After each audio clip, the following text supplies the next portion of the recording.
이 아침 올리브 교회를 찾아오신 여러분을 주님 환영합니다. 오늘 처음에 부를 찬양이 나의 안에 거하라는 찬양인데요. 요한복음 19장에 보면은 주님께서 우리에게 말씀하십니다. 너희는 나의 안에 거하라. 포도나무가 가지가 포도나무에 붙어 있어야 열매를 맺는다고 말씀하십니다. 오늘 제가 숙제를 하나 드릴게요. 이번 주간에요. 요한복음 19장을 한번 읽으시고 나의 안에 거하라는 그 말의 뜻이 무엇인지를 한번 알아보시고 적용하시고 묵상하시고 됐으면 좋겠습니다. 그리고 이 후반에 있는 가사는 이사야서 43장에 나오는 그런 말씀이에요. 여러분, 하나님께서 여러분을 지명하시고 택하시고 부르신 사실을 잊지 마시기를 바랍니다. 왜냐하면요, 우리가 전도를 하라고 나가서 보면은 당신 예수 그리스도가 하나님인 것을 믿습니까? 라고 물어보면은 사람들은 안 믿어요. 근데 여러분과 저는 믿잖아요? 이거는 기적과 같습니다. 거의. 여러분들, 우리가 내가 하나님의 자녀다. 그렇기 때문에 세상에서 어떤 환난과 힘든 일을 만나도 내가 두렵지 않다라는 그런 고백을 우리 하나님께 드렸으면 좋겠습니다. 함께 찬양할까요? 나의 안에 거하라.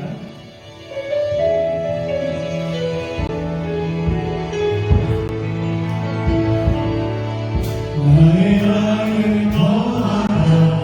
나는 내 하나님이니 어두운 환경 가운데 너를 지키는 자라. 두려워하지 말라. 내가 널 도와주리니 놀라지 말라. 내 손 잡아주리라. 나의 안에 거하라. 나는 내 하나님이니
내 하나님이여, 내 하나님이여, 어찌하여 나를 버리셨나이까?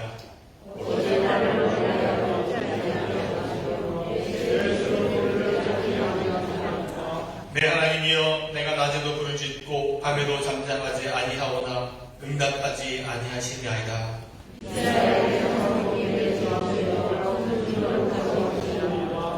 우리 조상들이 주께 의뢰하고 의뢰하였으므로 그들을 건지셨나이다.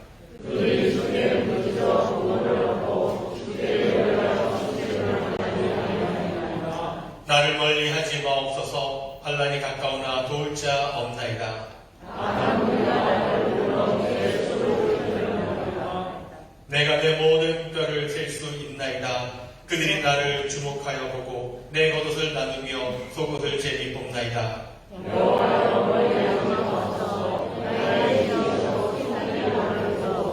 나를 사자의 입에서 구하소서. 주께서 내게 응답하시고 들소의 뿔에서 구원하셨나이다.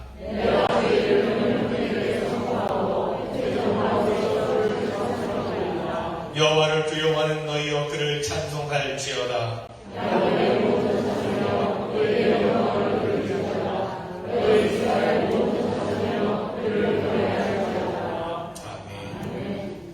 사도신경으로 우리 믿음의 고백을 올려드립니다.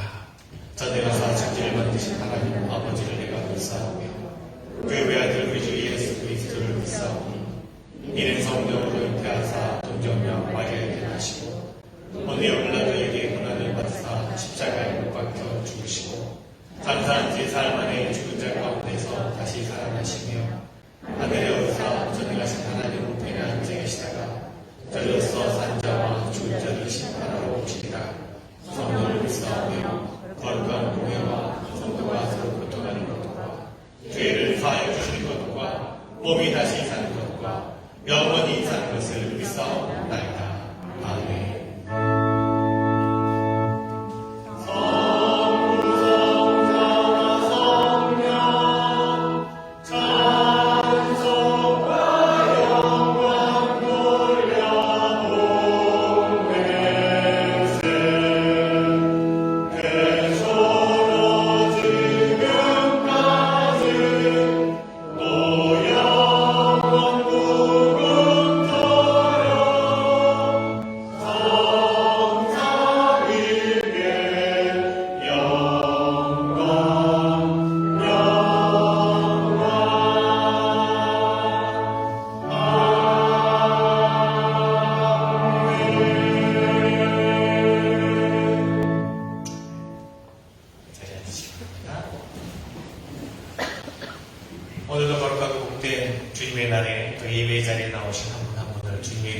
축복하고 또 사랑하고 또 환영합니다. 또 가정에서 예배를 드리시는 분들도 주님의 이름으로 축복합니다. 우리 한번 서로 옆에 계신 분과 한번 인사를 나눴으면 좋겠습니다. 사랑합니다. 축복합니다.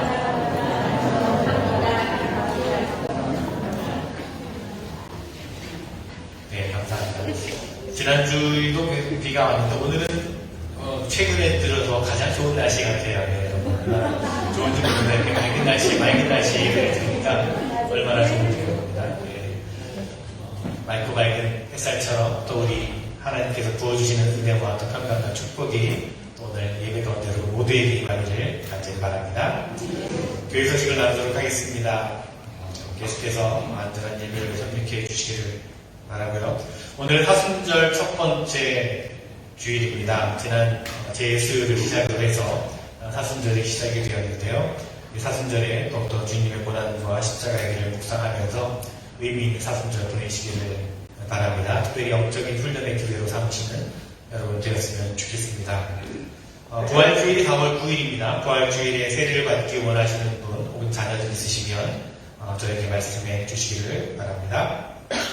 사순절 묵상 십자가 영성을 찾아 떠나는 40일 여정 지난 수요일 새벽부터 시작을 했습니다. 사순절 기간 동안에 함께 40일 동안 묵상해 가려고 합니다. 여러분 나눠드린 자료를 보시면서 여러분 가정에서 하루하루 묵상하셔도 좋고요.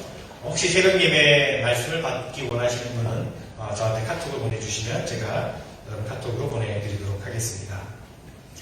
오늘은 2월 마지막 주일입니다. 2월 속회 모임이 예배 후에 속회별로 있습니다. 속회별 장소에 가셔서 또 귀한 시간, 은혜로운 시간 모이시기를 바랍니다. 헌금 드리실 때 헌금 번호를 적어주시면 재정부에서 큰 도움이 될 것입니다. 혹시 번호를 모르시는 분은 사무실에 문의 주시기 바라고요. 주일학교 교사로 헌신하실 분들, 섬겨주실 분들을 찾고 있습니다. 저에게 혹은 임특현 집사님께 말씀해 주시면 되겠습니다. 아나바다장부터 계속해서 진행 중에 있고요. 개인적인 또 가정적인 기도 의식을 있으시면 언제든지 말씀해 주시면 중보하도록 그렇게 하겠습니다. 기도 요청함에 기도 내용을 적어주시면 또 제가 확인하고 함께 중보하도록 하겠습니다. 또 신방받기 원하시는 분들도 말씀해 주시기를 바랍니다. 여러분에게 메시지를 보내드렸듯이 지난 수요일에 우리 사모안 회중을 섬기시는 레오이 목사님께서 갑작스럽게 심장마비로 하나님의 부르심을 받았습니다. 그동안 사모안 회중에서 좀 헌신적으로 섬기셨던 목사님이신데 참 안타까운 마음이고 놀라운 마음입니다. 여러분 그 가정을 위해서 또 사모안 회중을 위해서 기도해 주시기를 부탁을 드리겠습니다. 또 좋은 소식도 있습니다. 기쁜 소식도 있는데 우리 유정민 성도 가정의 귀한 둘째, 첫째는 아들이고 둘째는 딸이네요. 노엘라가 태어났는데 여러분 또 잘 건강하게 또 건강하면서 만날 수 있도록 또 기도해 주시기 바라고. 여러분 기억하시는 자스민 구호 선생님이 교회학교에서 오랫동안 또 섬겨주셨는데 지금 이렇게 본토로 이사를 갔는데 자스민 선생님이 어저께 결혼을 했어요. 그래서 고미선 목사님 또 방문하기 위해 떠났는데 또 혹시 카톡 있으신 분들은 또 축하 메시지 보내주시면 또 반갑고 기쁠 것입니다. 축하해 주시기를 바랍니다. 오늘 애차는 허정희 목사님 또 유정민 한유미 성도님 가정에서 섬겨주셨고요. 재단위원은 박구현 집사님께서 헌신해 주셨습니다. 감사합니다.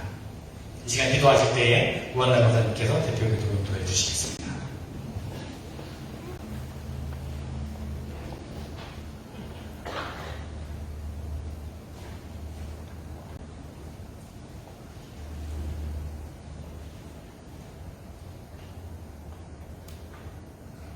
살아 역사하시는 하나님, 한 주간도 주님의 은혜 안에 평안을 주시면 감사합니다. 세상에서 살아가며 주님의 말씀에 어긋나며 교만과 거만에 또 알게 모르게 짓는 죄 용서하여 주시옵시고 잎사귀만 있고 열매가 없는 무화과 나무가 되지 않기를 원합니다. 저희에게 진실된 믿음과 성령의 열마가 되는 삶의 기도가 되게 하여 주시옵소서. 오늘 드리는 이 예배를 아버지께 올리는 산제사로 받아 주옵시고 순서마다 영광 받아 주옵소서. 하나님 아버지의 말씀을 대언하시는 저희의 김대선 목사님, 성령의 두루마리로 입혀주시어 말씀마다 듣는 저희의 심령을 울리는 영의 양식으로 받아 일질도 지표로 삼아 살아가게 하옵소서. 보이는 곳이나 보이지 않는 곳에서 봉사하는 손길들에게 축복하여 주시고 주님에게 들리는 성가대의 찬양을 기쁘게 받아 주옵소서.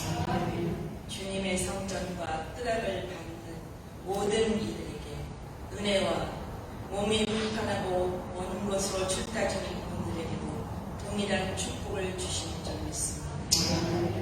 이 사순절의 고난에 우리를 사랑하시되 죽기까지 사랑하신 예수 그리스도의 이름으로 기도드리옵나이다.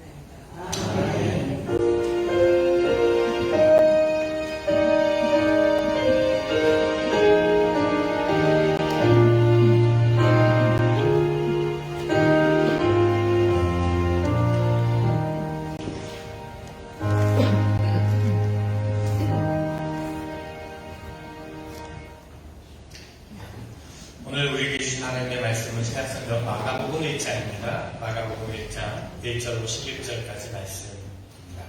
마가복음 1장 1절부터 11절까지 말씀. 하나님의 말씀을 읽겠습니다.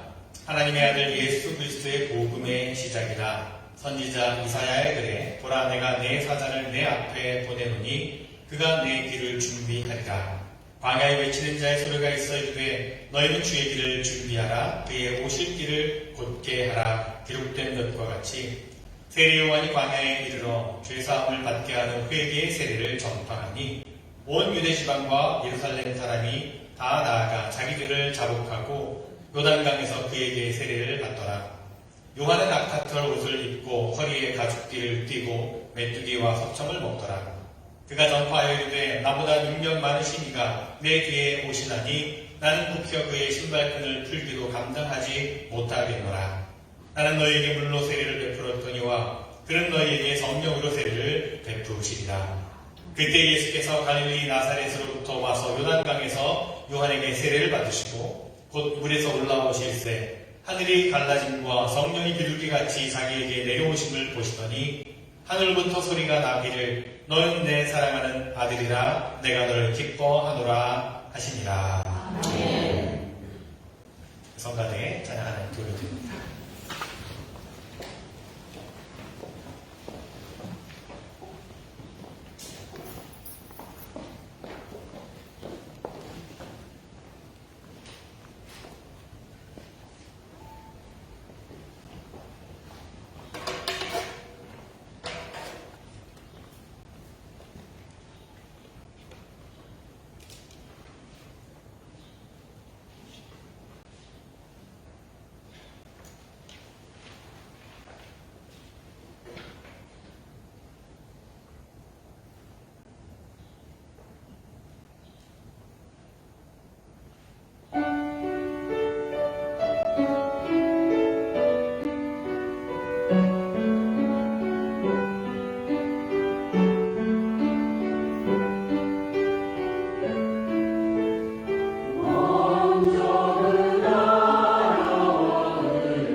사순절 첫 번째 주일입니다. 여러분 잘 아시는 대로 사순절은 제1수요일로부터 시작해서 부활주일 전날까지의 기간을 말합니다.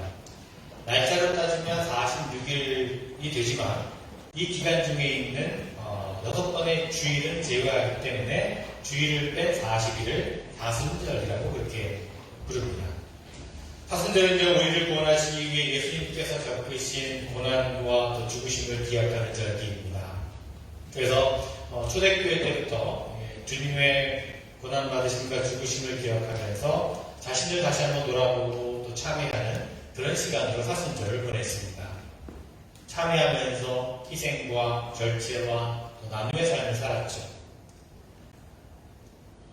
또한 초대교회부터 사순절은요, 신앙의 훈련을 하는 그런 기간이었습니다. 사순절을 보내면서 우리가 어떻게 하면 예수님의 삶을 본받아 살아갈 수 있을까 하는 것을 생각하면서 신앙적인 훈련을 갖게 됩니다. 그래서 많은 교회들이 이 사순절 기간에 특별한 집회라든지 특별 기도회라든지 특별 릴레이 금식이라든지 여러 가지 그런 프로그램들을 가지면서 신앙의 훈련의 기회로 삼습니다. 글쎄요, 한편으로는 이렇게 어떤 특별한 프로그램을 하고 특별한 훈련의 시간을 갖는 것도 필요하고 좋겠지만 이미 우리에게 주어진 예배와 기도의 시간을 더 잘 지키고 또 우리 일상 속에서 조금만 더 말씀을 더 가까이 하고 또 말씀을 따라 살아가는 삶을 노력하는 것만으로도 우리에게 큰 훈련이 될 것이다. 그렇게 생각을 합니다. 여러분, 목회자로서 가장 기쁠 때가 언제일까요? 예배당에 많은 사람들이 모였을 때일까요?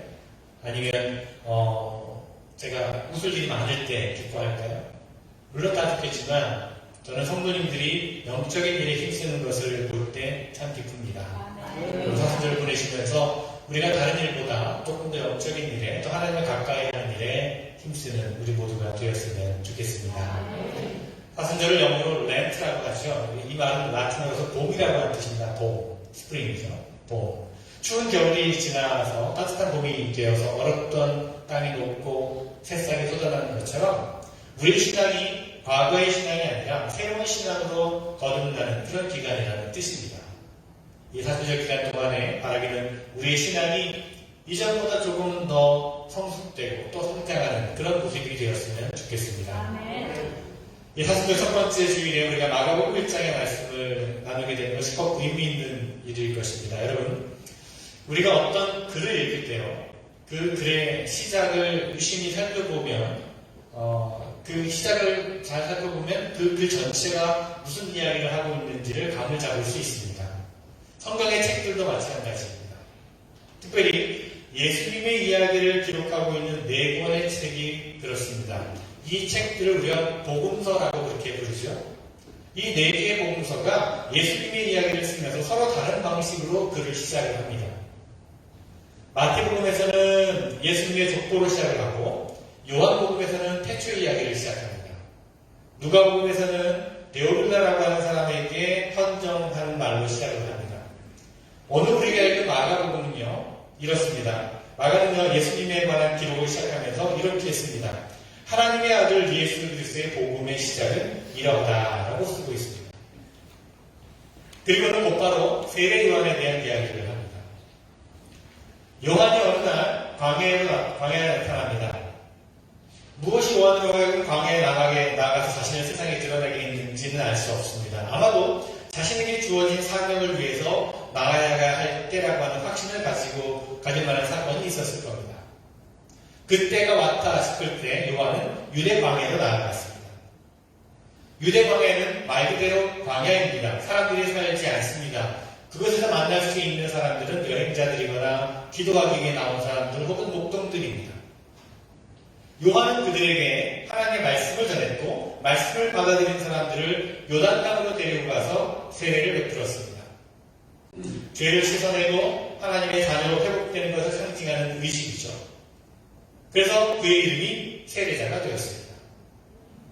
세례를 받고 고향으로 돌아간 사람들은요, 광야에서 만난 이 전도자 요한에 관한 소문을 퍼뜨리게 되죠. 그리고 영적으로 목말라 있었던 많은 사람들이 그 소문을 듣고 유대 광야로 찾아왔습니다. 소문대로 요한이 전하는 말씀은 생명력이 있었고 요단강에서 세례를 받을 때 새로워지는 감동이 있었습니다. 많은 사람들이 세례 요한을 따라다녔습니다. 그를 따른 사람들은 대부분 유대 지방과 예루살렘에서 온 사람들이었다라고 오늘 말씀하고 있지요. 말하자면 도시 지역 사람들을 말합니다. 그런데 그 무리들 가운데 유독 눈에 띄는 사람이 하나 있었습니다. 외모로만으로도 달라 보이는 사람이 있었습니다. 유대나 예루살렘으로부터 온 사람들과는 느낄 수 없는 무언가 기운이 있었습니다. 그의 눈빛은 비범해 보였습니다. 요한은 그분이 성령으로 세례를 주실 분이라고 하는 사실을 알아채게 됩니다. 나사렛 출신의 예수라고 하는 사람입니다. 예수님이 세례를 받기 위해 요단강 물에 들어갔다가 나오자 신비로운 일들이 일어났습니다. 하늘이 열려지게 되고 성령이 비둘기처럼 그분에게 임하고 하나님의 음성이 들린 것입니다. 자, 마태복음, 마가복음, 누가복음에 모두 이 사실이 기록되어 있습니다. 그런데요, 마가복음은요, 이 이야기를 전하면서 마태복음과 누가복음과는 달리 특별한 표현을 사용하고 있는 것을 봅니다. 10절 말씀해 보니까 곧 물에서 올라오실새 하늘이 갈라짐과 우리말 번역에 하늘이 갈라짐과 보다는 영어 표현으로는 torn open이라고 되어 있습니다. 원문의 뉘앙스에 더 가깝습니다. 즉 하늘이 찢어져 열렸다는 겁니다. 왜 마가복음이 굳이 이런 표현을 썼을까요? 마태복음과 누가복음에서는 그냥 열렸다라고 표현이 되어 있습니다. 열렸다라고 표현하는 건 훨씬 더 자연스러워 보입니다. 갈라지다, 찢어지다라고 하는 말에 뭔가 부자연스러운 모습이 있죠. 찢어지면은요, 아픔이 있습니다. 찢는 사람도 아프고 찢기는 것도 아픕니다. 자, 마가복음은 지금 복음의 시작, 즉 하나님의 아들 예수 그리스도를 통해서 이루어진 구원의 복음이 어떻게 시작되었는지를 기록하고 있습니다. 그 복음의 처음 시작점에 세례 요한이 있었고 예수님이 있었고 그리고 또한 찢어짐이 있었다는 겁니다. 어떤 찢어짐입니까?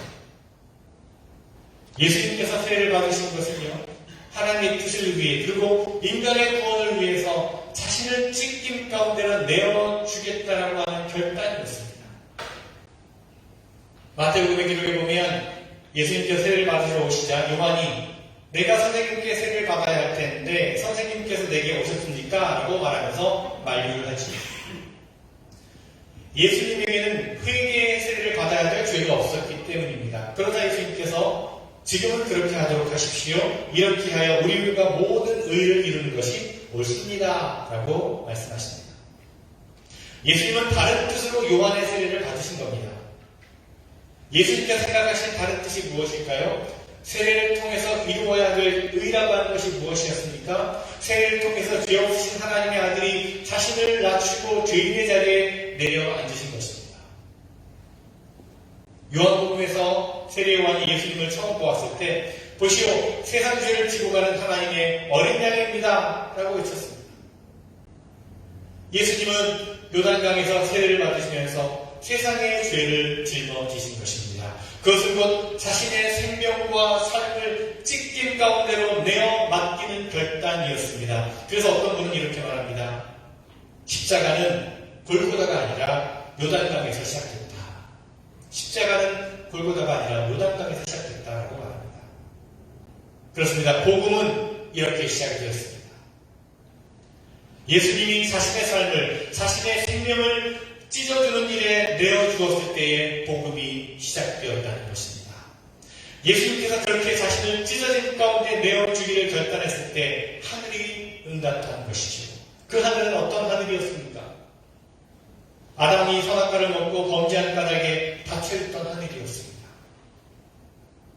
그 하늘이 정처럼 열리지 않더니 예수님께서 찢겨짐으로 자신을 내어주셨을 때 활짝 열리게 되었습니다. 너무나 깊게 닫혀있었기에 그 열림이 마치 찢겨지는 것 같이 보였던 것입니다.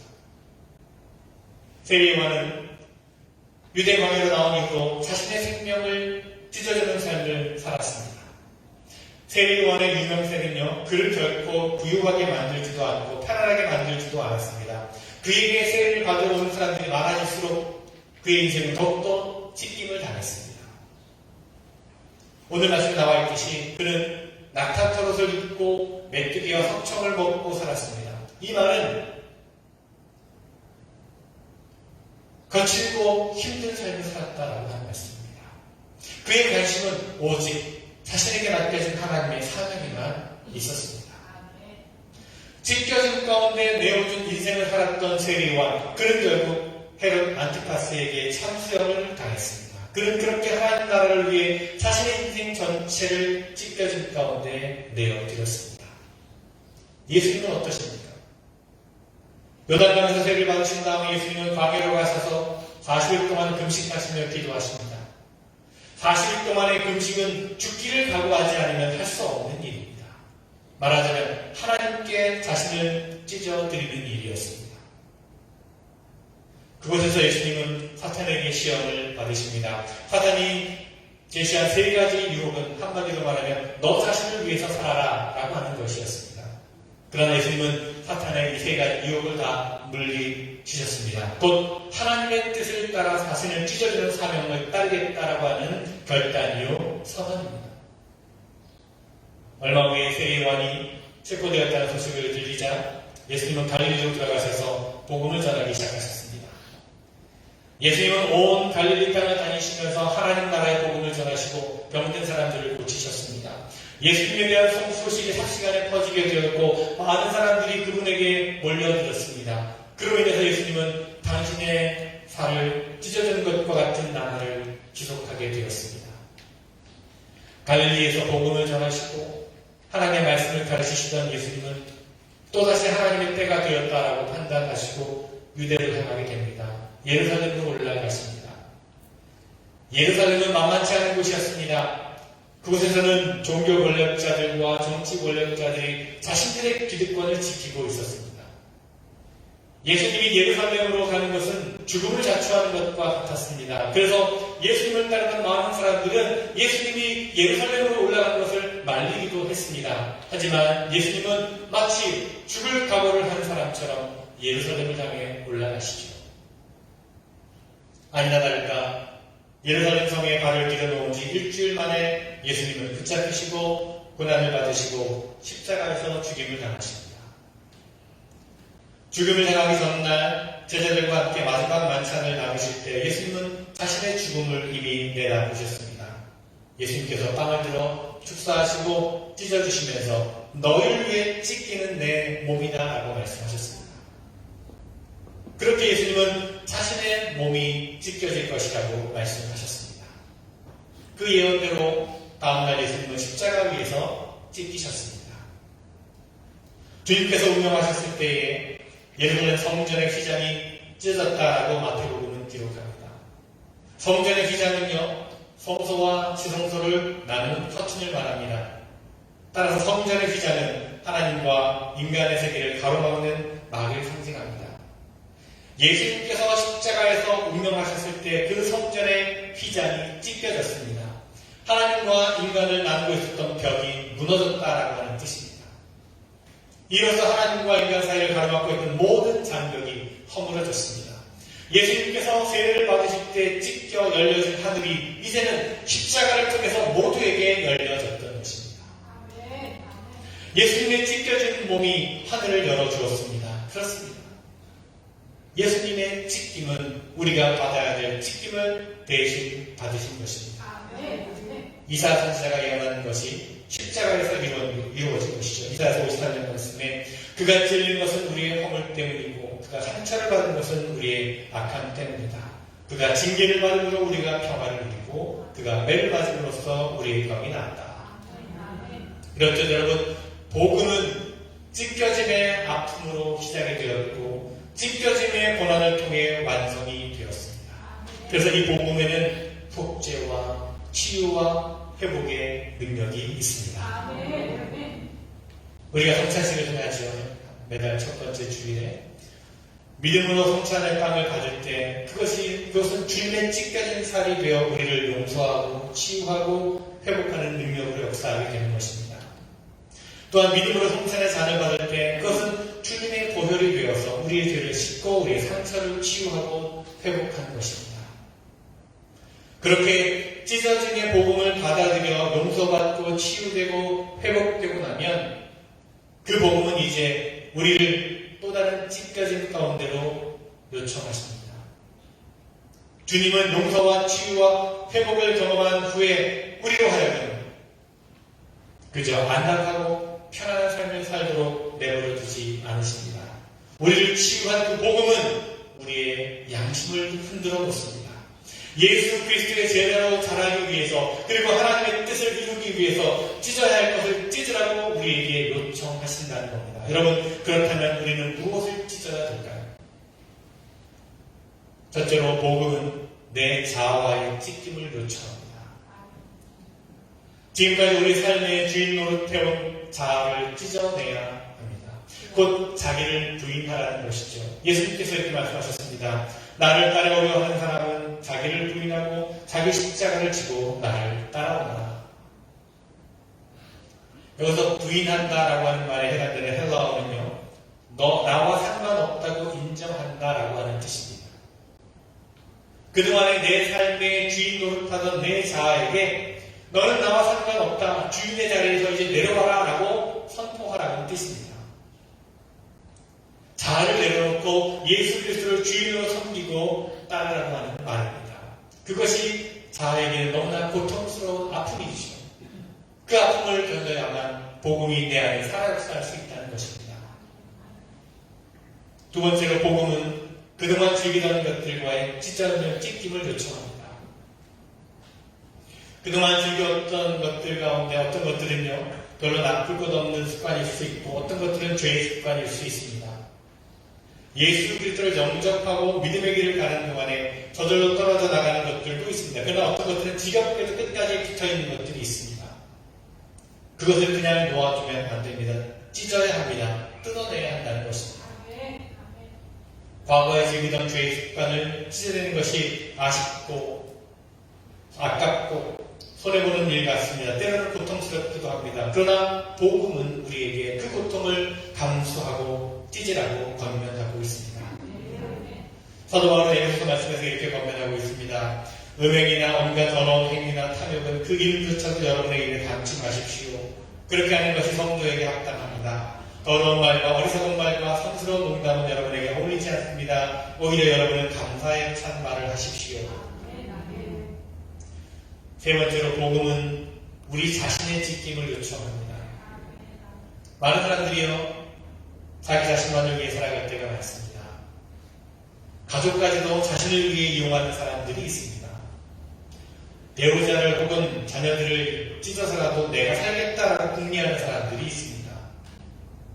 그런 사람들에 비하면 가족을 위해서 자신을 기꺼이 찢는 사람들은 훨씬 나은 편이라고 할 수 있겠죠. 하지만 복음은 거기서 더 한 걸음 더 나아가라고 말씀하고 있습니다. 이웃을 위해서 자신을 찢는 데까지 나아가라고 요청하고 있습니다.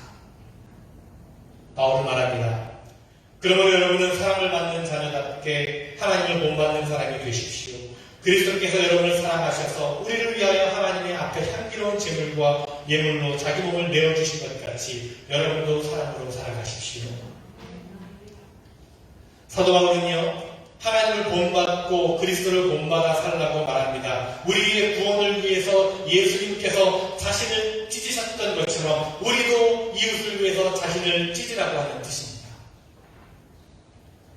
이웃을 위해 자신을 찢는 것, 그것이 사랑입니다. 그래서 바울은 사랑으로 행하라고 말합니다. 사랑으로 행하라. 사랑은 그 본질이 바로 자신을 찢는 것입니다.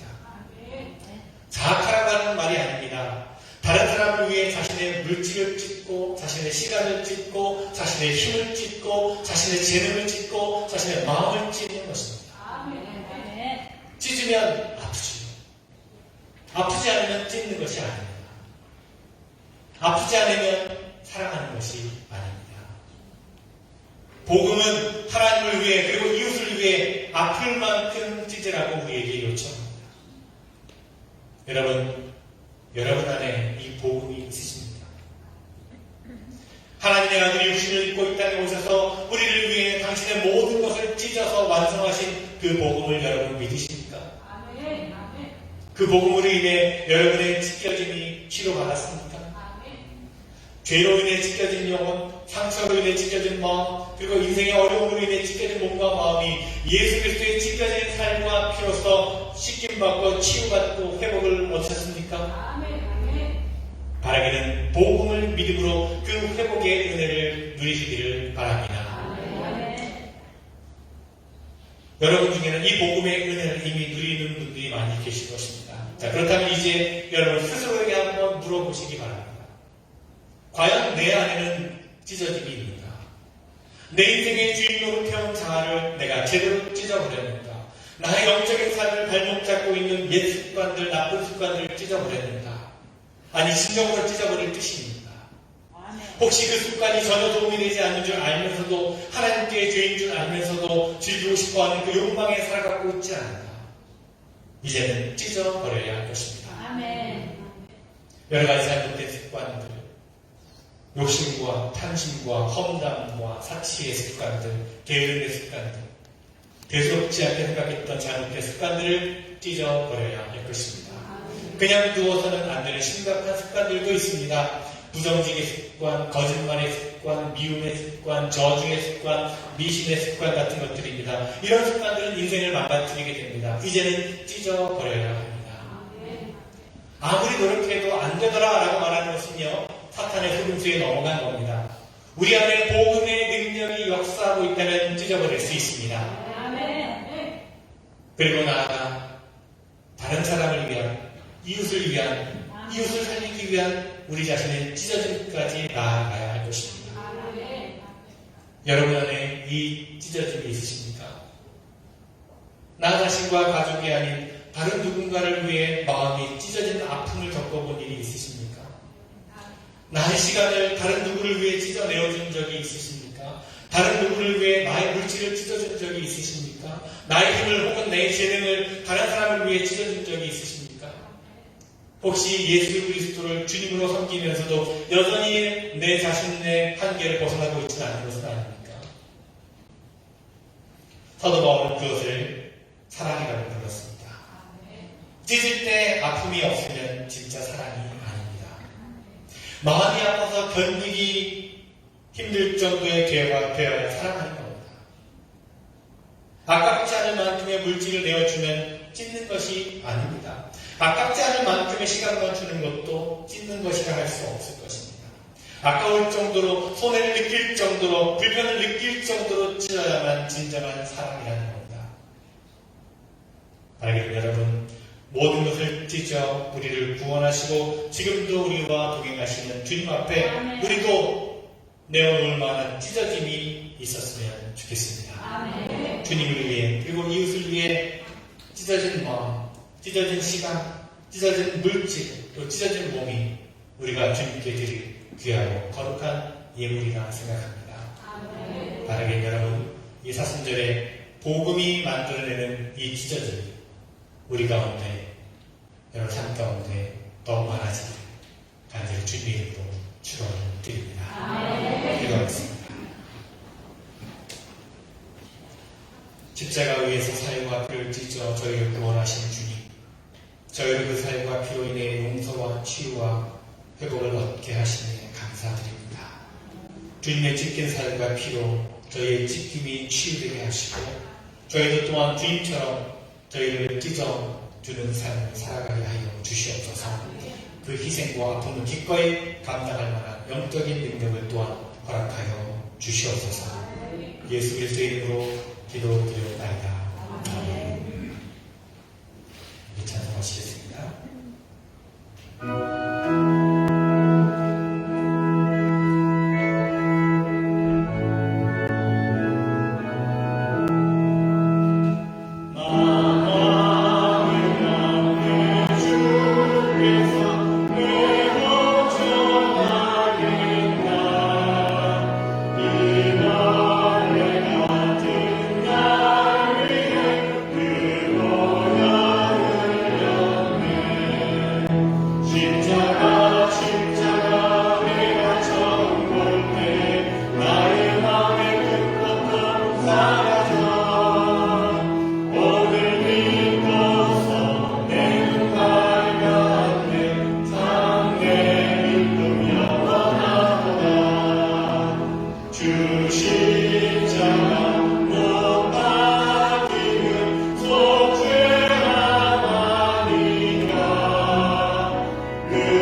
자신을 찢겨진 가운데 내어주실 만큼 우리 사랑하시고 우리 구원하신 주님의 은혜를 다시 한번 기억하고 감사를 드립니다. 주님의 은혜를 기억하며 마음에 감사한 마음을 담아 이 예물을 드려오니 기뻐 받아 주시옵소서. 드려진 모든 손길마다 그 삶의 자리마다 더욱더 은혜와 축복이 넘치게 하여 주시옵소서. 여러 가지 간구함과 간절함의 마음을 담아 드린 예물도 있습니다. 하나님, 그 간절한 기도의 제목을 들으시고 응답하여 주시옵소서. 우리도 또한 찢겨짐의 삶을 통해 나누고 베풀고 섬기는 삶을 살아가게 하여 주시옵소서.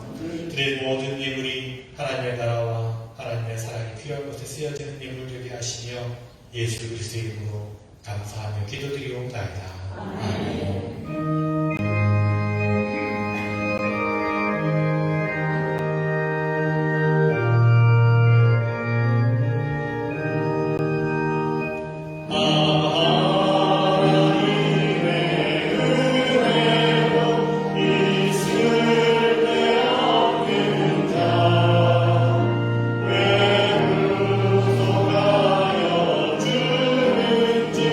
나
이제는 우리 주 예수 그리스도의 은혜와 하나님 아버지의 크고 놀라우신 사랑하심과 성령님의 감화 역사 교통 충만하심이 참으로 자신을 내어주는 찢겨진 만큼 우리 사랑하시고 우리 구원하신 주님의 은혜를 다시 한번 기억하며 우리도 또한 찢겨진 가운데 우리 삶을 드리기를 다시 한번 결단하며 이 자리에 나아가는 사랑하는 성도들, 저들의 모든 가정과 일터와 삶의 모든 자리에 지금부터 영원토록 함께 하시기를 간절히 축원하옵나이다.